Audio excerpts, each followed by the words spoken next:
So for the tractor, kind of a summary, we got the axle back in. There's been no leaks. It's been fantastic. And I want to finish the back end before my surgery. So I'm having back surgery on August 14th. It was supposed to be September 5th, and I was supposed to be going to Denmark. But the neurosurgeon went ahead and reached out to me the other day and said, "Hey, we have an opening. Do you want to try to get in with that opening?" And long story short, they had August 7th and August 14th. And when I tried to get August 7th, it was too quick. They snapped it up. So I'm going in for surgery on August 14th. So where are we at? Hang on, let me reposition and show you. So I've got the fenders taken apart, and then it turns out that from the factory back in the 50s, in the late 40s and 50s, they put bolts on the brackets, except they put 4 rivets on each one. Boom, boom, boom, and then one at the top. Why? Who knows? But I drilled the top one out so I could get these brackets off. I'm not going to mess with the lower brackets. I think I could get around those fairly good. So what I'm going to do, let me angle this down and I'll show you. If you recall, I tried to sandblast this thing with this thing called the Sanblaster Pro. And the Sanblaster Pro comes with a hose, and it comes with a siphon tube, and then this fixture. And this fixture attaches to your pressure washer. And then everything I have seen about this says it's imperative you keep the hose above the water line. Well, I did that, and it wasn't working. It kind of worked.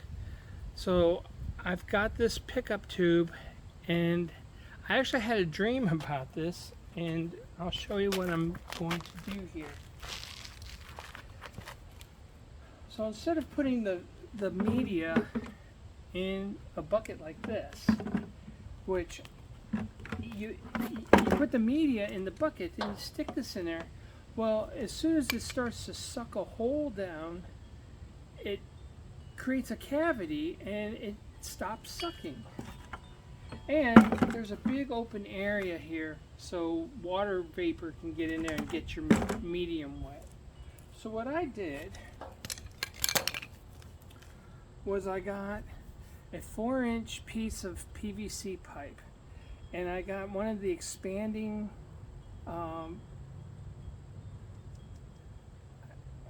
for lack of a better term, plugs in the back that I put.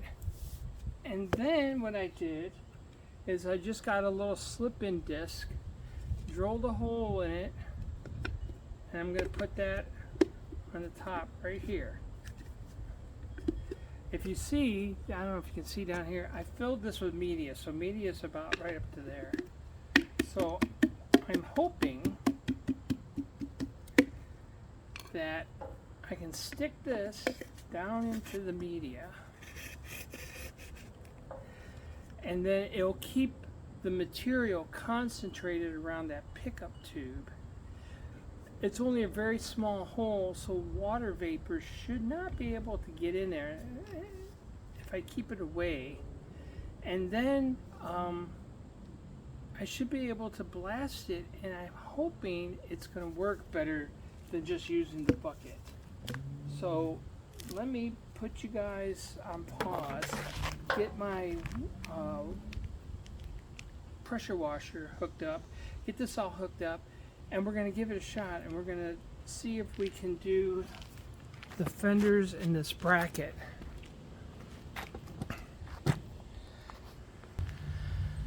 Okay, so I've got the pressure washer hooked up. Then you take the blaster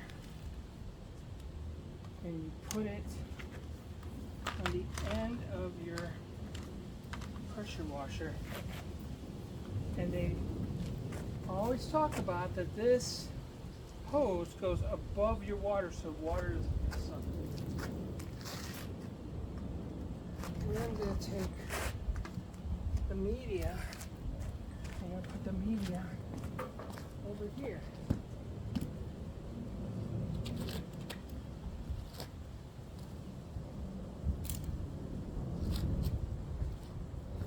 And I should be able to blast this just without any issues. So let me get the water going and I'll get the pressure washer going. Now I'm going to try this with my extra long hose. The problem is you get drag from the hose. I learned that being a firefighter. So I have to be careful with how much hose length, because then sometimes you don't get enough water to the pump. So we'll give it a shot. If this doesn't work, then I'll cut out that long hose and I'll have to shift everything up. But we'll give this a shot. It's going to be loud, so bear in mind that I'll have the pressure washer noise in the background.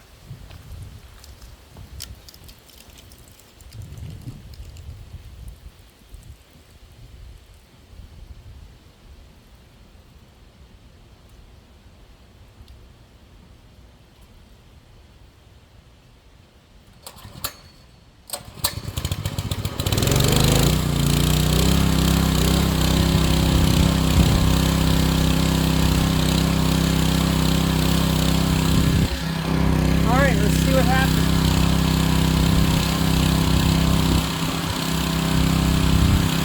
Again, the hose is above the pressure washer.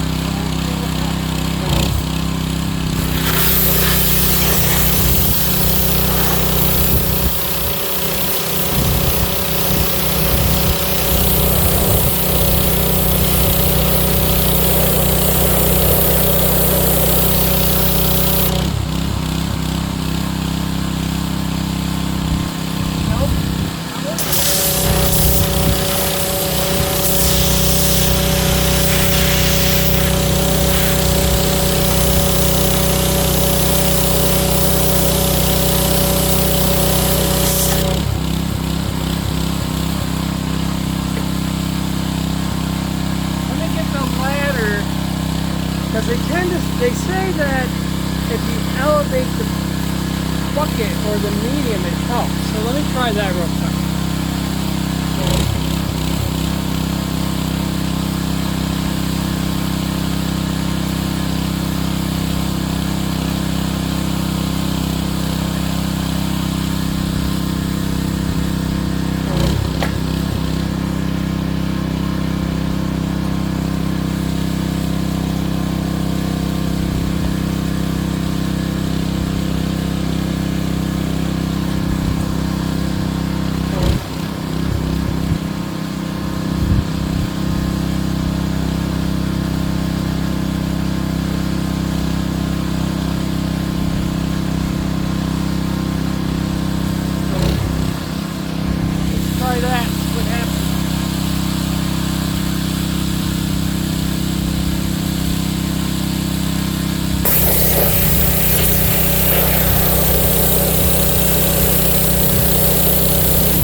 show you what we got.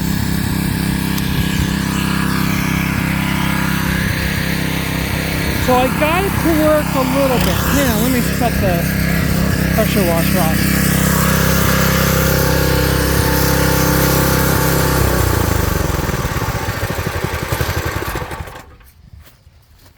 I got it to work a little bit.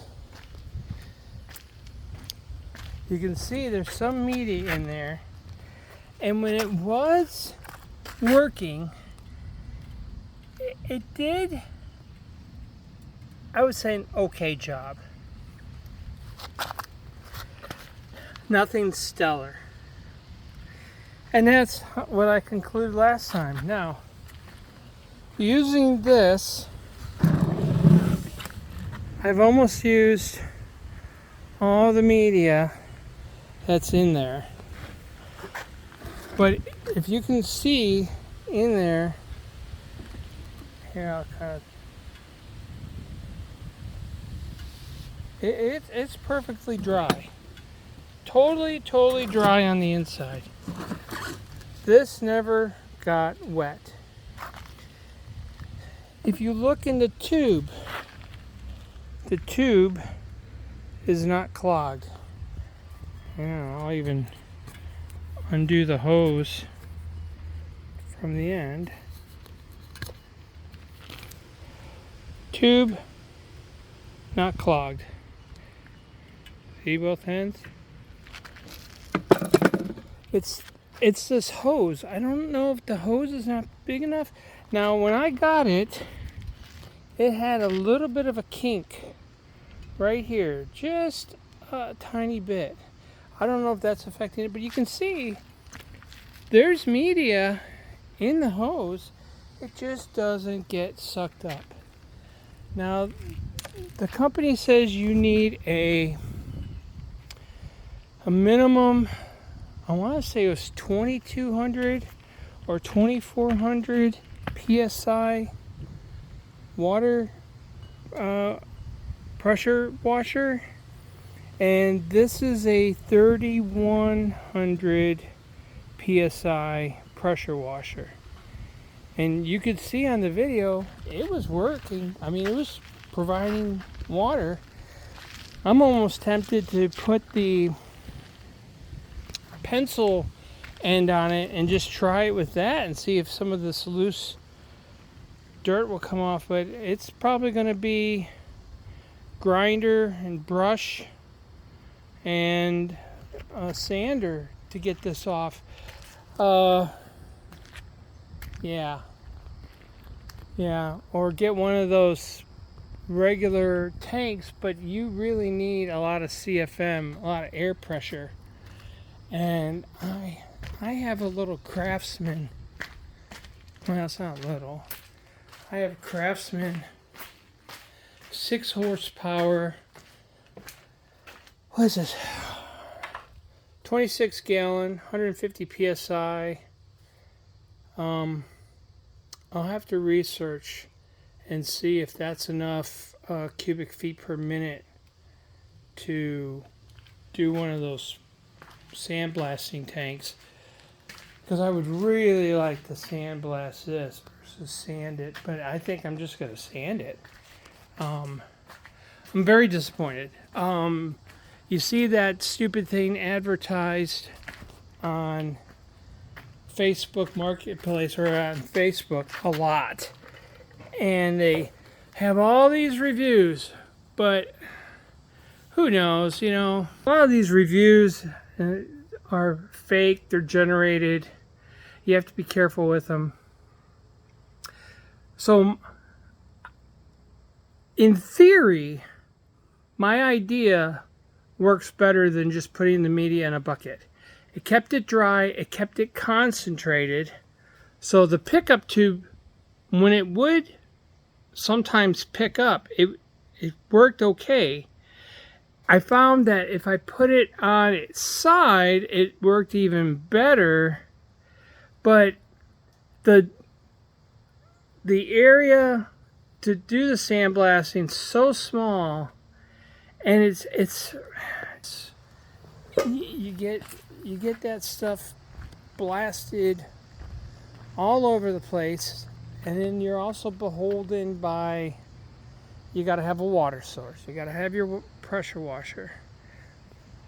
And then you get this crap all over the place. And then you're getting your metal wet. And unless you dry it out real quick and then cover it with something, you're going to get flash rust again. Bottom line, don't get that Sanblaster Pro. It's not worth the heartache and the hassle. It's a pain in the ass, pardon my French, to work with it. So now what? So I'm going to work on sanding with my grinder. I'll put the wire wheel on there and grind it that way. And then I also have a air DA that I'll use, and I got a whole box of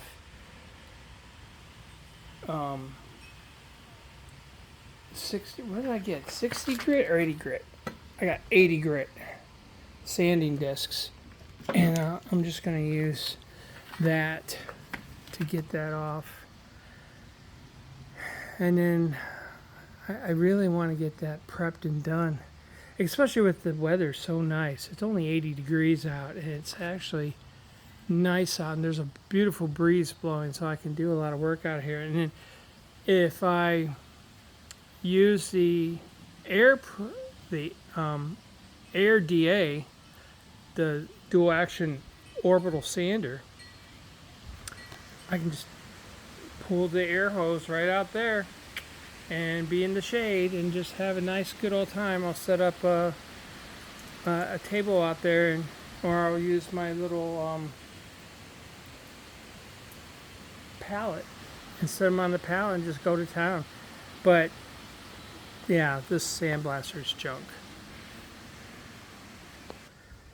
Now, like I said, I'm hoping to get that done because I would like to get those straightened and painted, and I would like to get the back half of the tractor at least prepped for paint, and get those tires sanded. I'm going to have to remove the tires and use the brush again, the DA, and get those prepped for paint. And I know I won't get that done in the next couple weeks.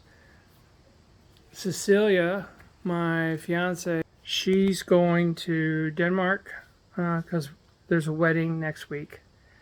We were going to go to the wedding, so she's going to the wedding, and I'm staying here. And then I have surgery on August 14th for my back. I'm having discotomies on L3 to L4, L4 to L5, L5 to S1.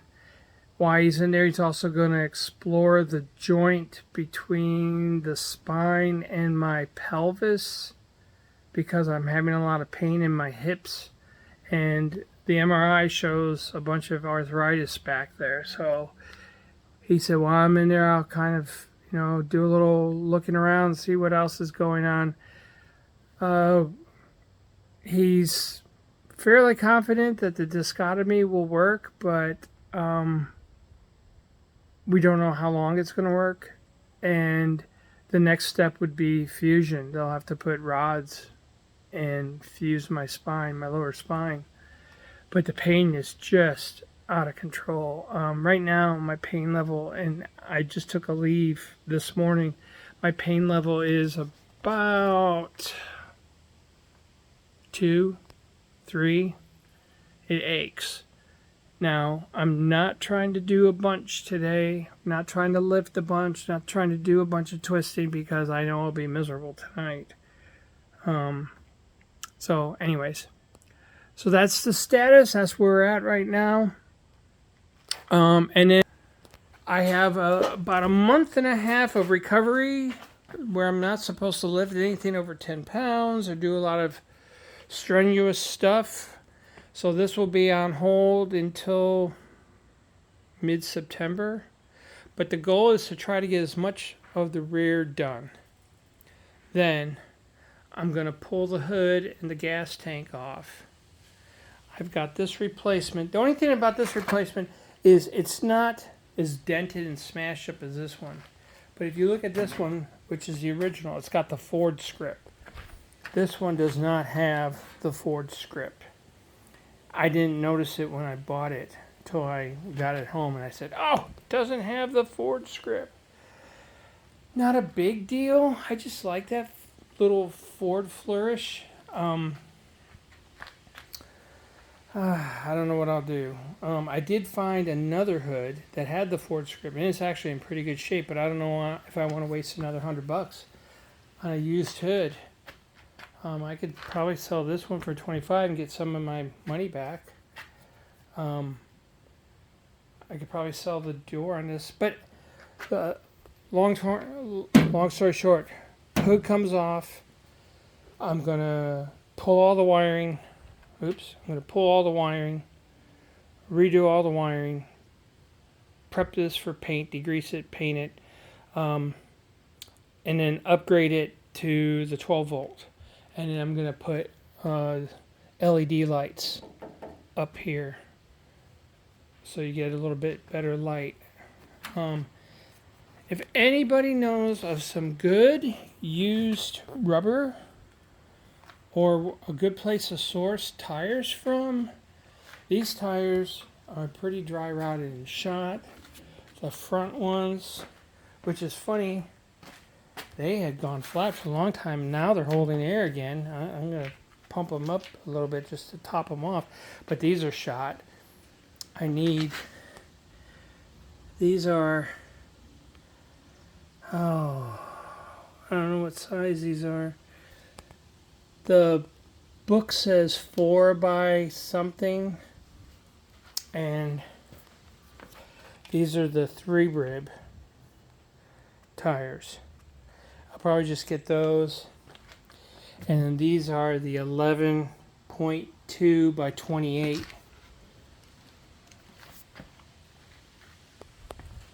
there. 11.2 by 28 on a 10-inch rim. Those are your standard tires.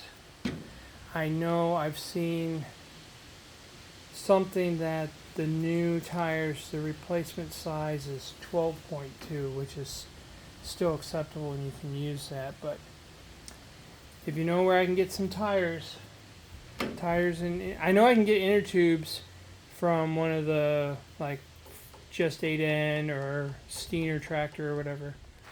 And I know I can get these tires. I know I can get inner tubes for this, but I have not found a decent tire. And I've been looking on Marketplace to see if I can maybe find some used ones, because I want to keep these old ones on here when I pressure wash, when I finish sanding this and then painting that. So